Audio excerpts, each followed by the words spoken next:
I have the honor and pleasure of introducing Michael Peck, our keynote speaker this morning. For the past decade, Michael has been the first and current North American delegate for the Mondragon Cooperative Corporation, the world's largest worker cooperative. Michael also led the formation of the Mondragon United Steelworker Union Partnership Agreement that we've all read about and heard about and are very excited about. Michael led the development and location of the Spanish wind turbine manufacturing company Gamesa in Pennsylvania, and since then the company has invested $220 million in 2 factories and created more than 900 good and green jobs. Gamesa has achieved several firsts, including a progressive labor agreement with the United Steelworkers Union. He is part of a team seeking to further develop the Gamesa model in Ohio. Michael served as a naval officer and on active duty from 1976 to 1983 and won the U.S. Naval Forces European Leadership Award in 1981. Michael, thank you for your service. From 1988 to 1984, Michael was Senior Vice President for Corporate Business Development at SAIC, an employee-owned company. And Michael, welcome to the conference.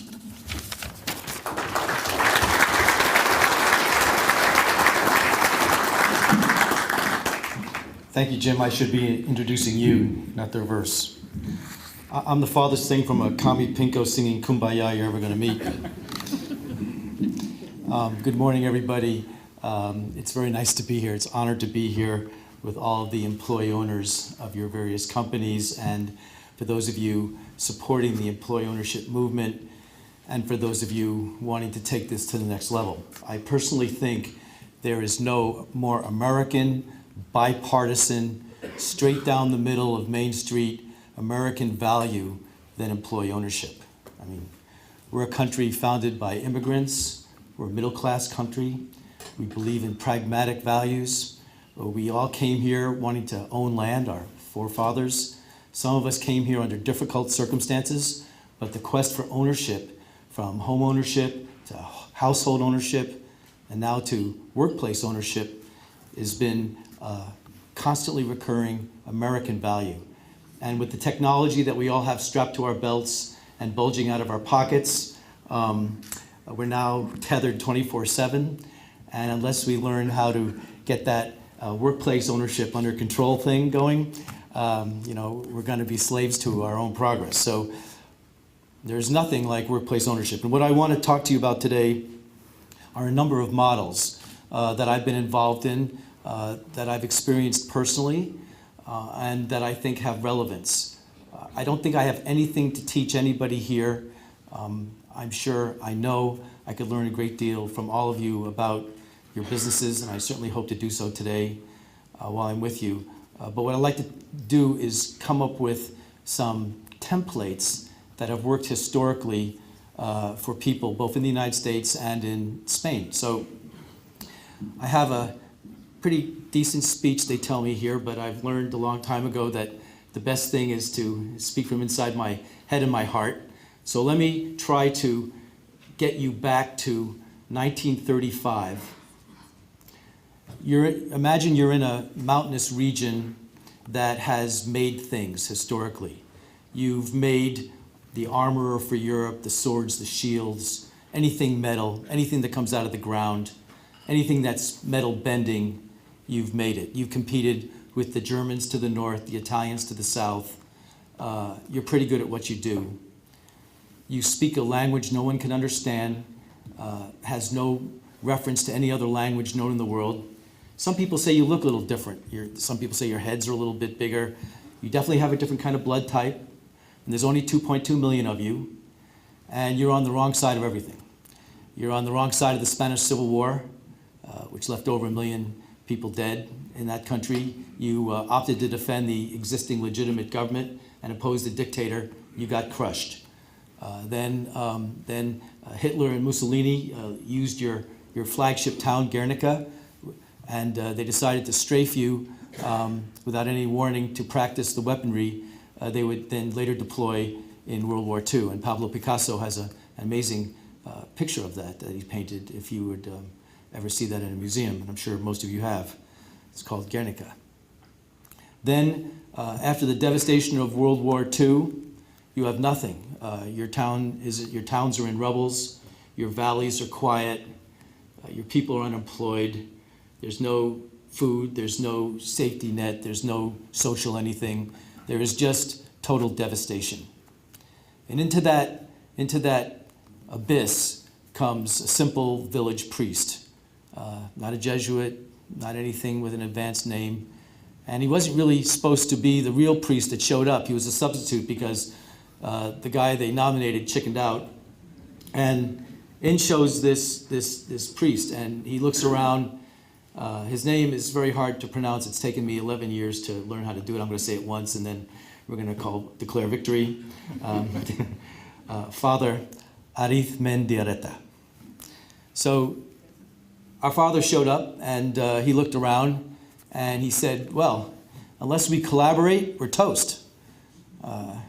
We have to collaborate. And of course, people said, yeah, great. What's that mean? So he opened up a little school, and he preached collaboration for over a decade. And he finally graduated 5 engineers from that little school. And they formed a little co-op that made kerosene stoves. And the priest took the overnight train to Madrid and went to Franco's government, Madrid being the capital of Spain, and said, oh, I've got this cooperative here, and I'd like to have them qualify for Social Security benefits. And Franco's government said, yeah, right. It's neither mineral, animal, or vegetable. What's a cooperative? The answer is no, stamp. So the priest goes back to the Basque region, another train, and he says, well, fine, I'll just create my own mutual cooperative that will take care of this. It's called Lagon Oro, and it's now one of the top 26 mutuals in Europe, completely profitable, no scandal, does the job for the 100,000 people plus that are involved in Mondragon today. Then the priest tried to get a loan. He went to the banks. The same answer, mineral, vegetable, animal. No, it's not. So, no, stamp. So he created his own bank. It's called Caja Laboral. They have over 695 branches throughout Spain. They have totally escaped the subprime construction debacle that has affected Western economies. The U.S. National Cooperative Bank that President Kennedy helped to found in Washington, D.C., headquartered there, is founded on Caja Laboral. It's a huge success, and it is the people's bank. And then that little school that the priest created became a university, Mondragon University. 6,000 students today, owned and run by the students, their parents, their teachers, and the cooperatives that hire the students. And for those students at Mondragon University who need a part-time job because they need to support their studies, there's a worker cooperative called AliCoop for them where they can work part-time as members of a co-op creating educational products. And today, Mondragon has evolved into something that is breathtaking, and I always refer to my notes because every time I talk about this, someone sends me an email saying, Michael, you didn't check the latest statistics. So now we have over 100,000 people. I would say 85,000 in Spain, 14,000 around the world, sharing a single business idea in over 255 cooperatives. Last year, we had annual sales of $24 billion. Again, with our own corporate university, our corporate bank, our corporate Social Security mutual. We're ranked as the top 10 Basque business, the 10th largest in Spain, and the world's largest industrial co-op. We're in more than 70 countries. We have 75 production plants. We have 9 corporate offices. We have 11 corporate delegations. I'm the North American delegate of the North American delegation. We have 12 proprietary R&D centers, and we have 705 patents. But what we mostly have are 10 principles, because the principles are why we're successful. And I'm going to go over these 10 principles because I believe that they're universally applicable, and I believe that they separate those who talk the talk and those who walk the talk. And they are, number 1, education. The priest started with a school. Unless you provide education, you can't get out of the starting gate. The second, and I'm going to say the second one and the third one together because to me they encapsulate what's good about this model and what's wrong about the society that we find ourselves here, living here in the United States. It's called The Sovereignty of Labor and the Instrumental but Subordinate Nature of Capital. I'm going to say that again. The sovereignty of labor and the instrumental but subordinate nature of capital. This is the man Sabbath formula. Folks, you know, is the Sabbath made for man or is man made for the Sabbath? Capital is made for the sovereignty of labor. The sovereignty of labor is not made for capital. Democratic organization, open admission, participation in management. In Mondragon, it's one worker, one vote. I write a blog called One Worker, One Vote. Wage solidarity. There's 5 to 6 levels between the lowest paid who just came in and the highest paid who's running the show. 5 to 6 levels. Now, contrast that with the United States, where we have 400 to 1 CEOs to workers. We have ratios that nobody can justify even in their dreams. Intercooperation between cooperatives, and I'm going to talk to you about why that is so important and why all of you employee owners that are sitting here, employee-owned companies, why that's the next level. Social transformation and the universal nature of the corporate experience, the cooperative experience. So let's talk, so that's the first model. So let's talk about the race to the bottom, which is where we find ourselves now in the United States. In this country, the top 1% of all Americans own 50% of the nation's wealth. Those of you like me come from immigrant families. We were born thinking and believing and taught that we could do whatever we were good enough to do, fortunate enough to do, trained hard to do, worked hard to do. It was this idea that the next generation could always go to the next level, that anything in this country is possible. The top 1% that own 50% of our country's wealth can now be boiled down to 400 individuals. This is a polemic statement that has been checked out by every single think tank on all sides of all aisles and found to be absolutely true. So the top 1%, those 400 individuals, own more wealth than the bottom 150 million Americans combined. So the bottom 60% of our country only control 20% of our nation's income. The bottom 80%, so 250 million people, own 13% of the wealth, while the top 20% owns 87% of the wealth. I don't know about you, but that's how oligarchies are formed. That's how revolutions are formed, but that's not how a middle class is formed. By 2030, according to all demographic trends, we will be a majority-minority country, or as some pundit put it, all minority, all of the time. We have to get ready for the new America. Whenever we try to start manufacturing businesses, the first question I get asked is, how are we going to compete with the Chinese who have 10% of our labor costs?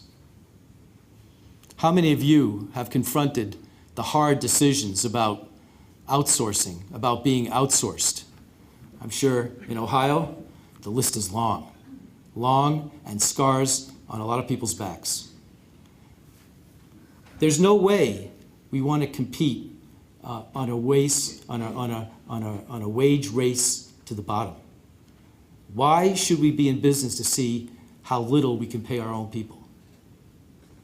We should be focusing on the race to the top. And the race to the top begins with the highest percentage of distributed equity and the empowerment of workers. Today, we're in a fiscal deficit constriction phase where U.S. cities and local governments are going to lose $3 billion in funds for housing, communities, redevelopment projects, public transportation, police and fire departments. These are basic services. This is not good for the least fortunate among us. Manufacturing in the United States, which generates about $1.6 trillion, or 12% of GDP, and accounts for 3/4 of the nation's R&D, 3/4, 75%. Almost 20 million high-paying jobs has now resulted in 6 million jobs lost and 42,000 factories closed over the past decade. 42,000 factories. You know, I have traveled throughout Ohio. Many of those factories are here. We're living through hard times. We've learned the hard way about failed models. We've learned that too big to fail means socializing losses and privatizing profits. And we've learned that disindustrialization and disintermediation are not natural, creative destruction outcomes. They are not what the economists like to say, natural outcomes of a competitive economy. We've learned they're entirely man-made. They're creative only for those who profit, and they're destructive for those who are fired, abandoned, foreclosed, and outsourced. So there is a new model that is totally American, that is totally based on ownership, that is totally self-reliant and productive and efficient, that makes the people involved as proud can be. And that is the mission of what this conference stands for, and the mission we're going to be talking about today, and why Mondragon for the past 55 years has been successful. Don't get me wrong. There's a saying in Mondragon that says, "This is not paradise and we are not angels." We are the most media-assaulted group in the world. Everybody wants to come film us, talk to us. We turned down the Michael Moore request for Capitalism, a Love Affair. We have one person doing PR for the entire group. We're just not PR focused. Why should we be? We don't need it. Our mission, our message speaks for itself. The jobs that we've created, the fact that every cooperative agrees to put 18% of its profits into those values that I listed, those 10 values, that is walking the talk. When we have a crisis, because the global recession hit Spain like any other location, I mean, in Spain, you're talking almost 5 to 6 million people unemployed, which is, you know, out of a country of 40 million, you do the math. I mean, you're above 20%. In Mondragon, everybody voted about reducing their salary. They voted to share the pain. They had solidarity, democratic capitalism. It totally works. Compare that to the maquiladoros that we know about after NAFTA, which sprung up on the other side of the border. These people were efficient. They were productive. Those factories were brand new. They turned out goods. But, you know, there's always the next strongest person. There's always the next fastest runner. There's always the next cheaper labor force. So when someone somewhere decided, well, those maquiladoros, we can save a couple of cents off of those dollars, let's disintermediate them and send it somewhere else, those people had no equity in their enterprise. They had no stake, no roots. They were here today, they were gone tomorrow. The factories were productive one day, they were empty the next. I know this sounds familiar. And this has got to stop. Because if you just do the math, and remember, Mondragon, as I said, I started off with, it's the farthest thing from a commune. I mean, you want to talk about hard-nosed, metrics-based capitalism, try watching two cooperatives do business with each other. You know, it's their money, there's no thrills, there's no perks, there's no anything. There's just bottom line, low overhead, survival, just like you handle your own bank accounts. So when those people in Mexico woke up the next day and found that they had no employment, what was their recourse? It was nothing. When we talk about the lowest marginal cost of labor, we hear today that even China is getting to be too expensive. Now we're going to find some other economy and people to exploit. Is it going to be Africa? How about the penguins in Antarctica? I mean, why don't we see what's out there in outer space? I mean, this model goes to the reducto absurdum. Instead of reversing it, multiplying by -1 and cycling it back up. Why can't we focus on how much we can pay our people? Why can't we use equity as a partial substitution for sustaining community and family wages. And why can't we do the most important thing in our portfolio, which is buy time? All of us in our different trades and professions, we try to keep up with what's new and what's exciting. We read magazines, we answer billions of emails, we go to conferences, we keep up with our industries. We have to do that to be competitive. When something happens that's new, that we know we have to reach to get, do we want to stop and think, well, if I don't have it, it's going to be outsourced to somewhere else? I need time. I need time to figure out how to organize my life. I told my daughter, she's in New York, I said, listen, they're going to come at you with a lot of things, but when they come at you for your hourly rate, just remember that time is the most precious thing we have. Sell that hourly rate for everything that you can, because that's the most expensive, precious commodity that we always try to push down to the bottom of the scale. And it's a crime against all of us. The way you get away from the slavery of hourly rate is through equity. Equity, the American concept of ownership. I'm going to talk to you about a Made in America model and something that I participated in. I'm going to also talk about the steelworker-Mondragon relationship, because I was just part of that. It was led by Leo Gerard of the Steelworkers, a man that I'd be proud to carry his briefcase anywhere if he ever had a briefcase, and Josu Ugarte, the president of Mondragon. But I want to talk to you about a company called SAIC. I was in SAIC from 1988 to 1994, 6 years. It was started by a very visionary guy, Dr. Robert J. Beister. And he hired me on Labor Day, very, very symbolic. We negotiated. I came in, I think I came in as an experiment. Hopefully I didn't leave that way. But in 1973, SAIC, which then was a very little company, they created an entity called Bull Inc., which was their wholly owned broker-dealer subsidiary. And they built a limited market in the company's stocks for employees, and they facilitated the stock from employees who desired to sell SAIC stock to other employees for buyers. And to keep the stock inside the company, in the hand of current employees, and maintain the employee ownership culture, SAIC had a right of repurchase for everyone who left. And in 1981, that was incorporated in its charter. And I want to now grab this thing and show you the model, because it's a great model. And I'll come back to some of these other slides later. Excuse me. There's the SAIC model. There's an organization that OEOC is very familiar with called FED, Foundation for Enterprise Development, which is the foundation that came out of SAIC, where you can get all this information, and it has a website. Bull Inc. was registered with the SEC, licensed by the National Association of Securities Dealers. Everybody in there were required to hold licenses to perform brokerage services.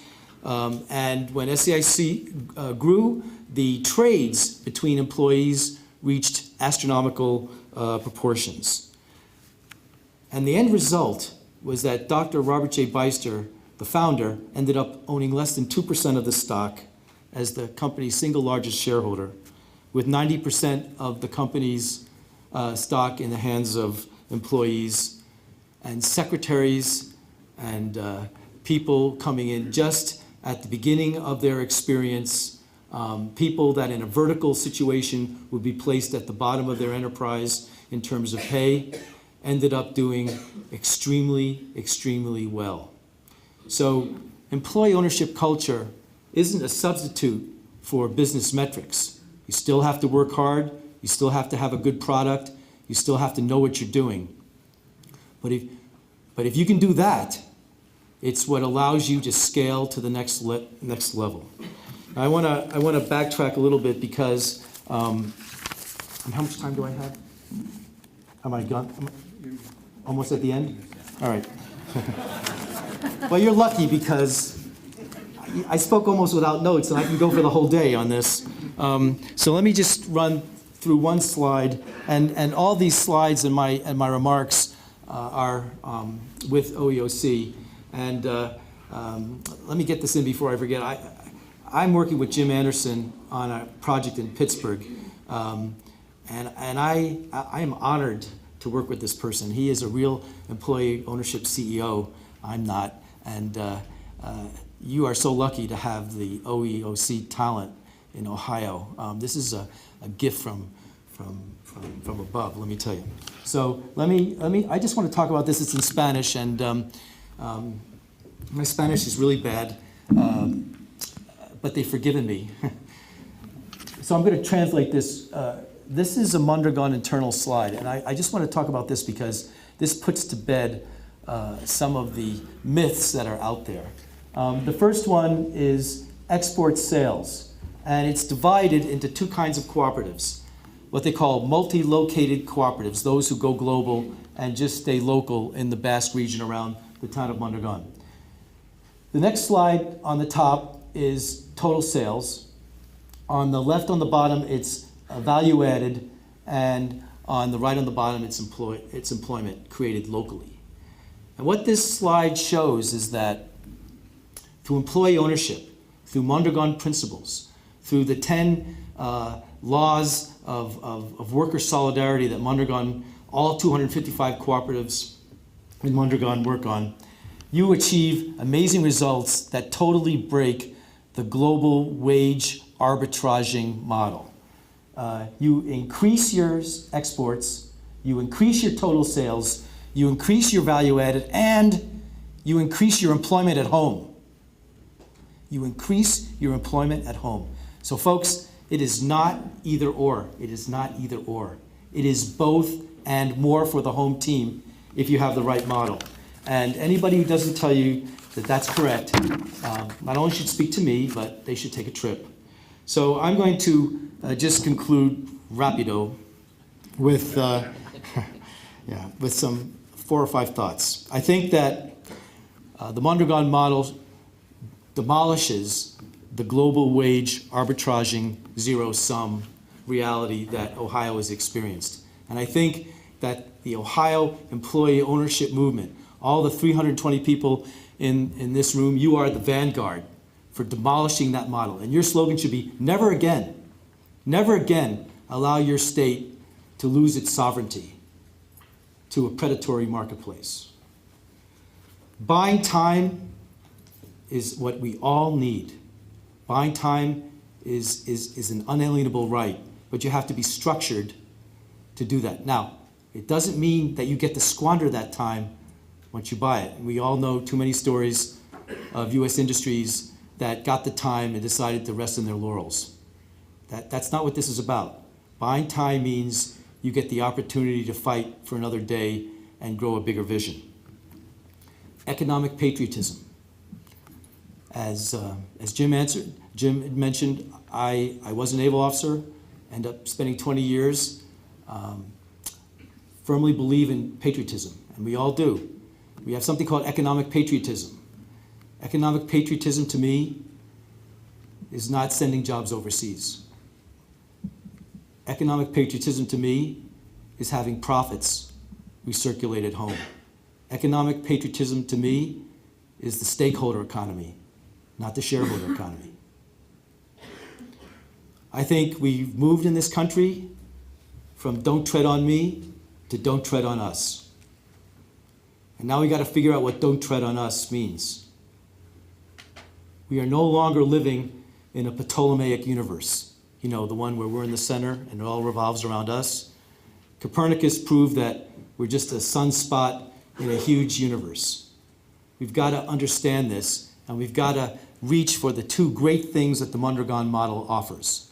The Mondragon model offers, first of all, in terms of employment, under a common philosophical umbrella, when one cooperative isn't doing well, you can help out in terms of taking people from one to another, retrain, and keep them employed. When there are excess profits in one side, you can help an industry that needs some financial assistance. It doesn't mean you give money down a rat hole. Tough business decisions are made, but the capital is there and the promise is there. It has to be voted on. It's done by consensus, but the mechanism is there. So now you are all growing your employee-owned industries. Imagine if you had a Mondragon type template and you were able to help each other out in terms of not only doing more business with each other, but also keeping the human equation viable and foremost, understanding that employment creates profits, not the reverse, and the money part, that money part which is so hard for startups and even mezzanine financing and small business lending. And the last thing is building virtuous cycle models. Virtuous cycle. President Obama talked about that in his 2009 White House Job Summit in December.